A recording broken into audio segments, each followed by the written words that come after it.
Doctor Rajkumar ಅವರ ಔದಾರ್ಯತೆ, ಉದಾರತನ, ಸರಳತೆ ಅನೇಕ ಉದಾಹರಣೆಗಳಿದ್ದಾವೆ. ಅವನ್ನೆಲ್ಲ ನಾವು ಒಂದು ಚಿಕ್ಕ ಪಟ್ಟಿಯಲ್ಲಿ ಕೊಡಲಿಕ್ಕೆ ಆಗೋದೇ ಇಲ್ಲ. ಆದರೆ ನಿರ್ಮಾಪಕರಿಗೆ ಎಷ್ಟು ಸಹಕಾರಿಯಾಗಿದ್ದರು ರಾಜ್ಕುಮಾರ್ ಅಂದರೆ ಆ ಥರದ ಒಂದು ಘಟನೆಯನ್ನು ನೆನಪು ಮಾಡಿಕೊಳ್ಳೇಬೇಕು. ಕರೆಕ್ಟ್ ಟೈಮ್ ಅಂದರೆ ಕರೆಕ್ಟ್ ಟೈಮ್. ಅವರು ಯಾವತ್ತೂ ಕೂಡ ನಿರ್ಮಾಪಕರಿಗಾಗಲಿ ಚಿತ್ರತಂಡಕ್ಕಾಗಲಿ ಕಿರಿಕಿರಿ ಕೊಟ್ಟವರೇ ಅಲ್ಲ. ಸರ್ವಮಂಗಳ ಅನ್ನೋ ಸಿನಿಮಾ ಅವತ್ತಿನ ದಿನ ಎಲ್ಲರೂ ಕೂಡ ಮೈಸೂರಿನಲ್ಲೇ ವಾಸ್ತವ್ಯ ಮಾಡಿ ಅದಾದ ನಂತರ ಶೂಟಿಂಗ್ ಪ್ಲೇಸ್ ಆದಂಥ ಹಳ್ಳಿಗೆ ಬರ್ತಾಯಿದ್ರು.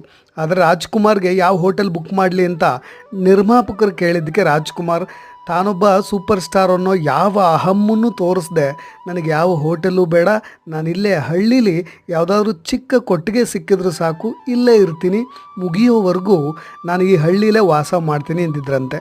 ಈ ಮಾತನ್ನು ಕೇಳಿ ಡೈರೆಕ್ಟರ್ ಚದುರಂಗ ಅವ್ರಿಗೆ ಆಶ್ಚರ್ಯವೇ ಆಗಿತ್ತು. ರಾಜ್ಕುಮಾರ್ ಅವರು ಹಾಗೇ ಇದ್ದರು, ಹಾಗೆ ಬದುಕಿದ್ರು, ಅದು ಸಹಜ ಗುಣ ಅದು. ಹಾಗಾಗಿ ಅವರು ಇಂದಿಗೂ ಕೂಡ ಎಲ್ಲರ ಮನಸ್ಸಲ್ಲಿ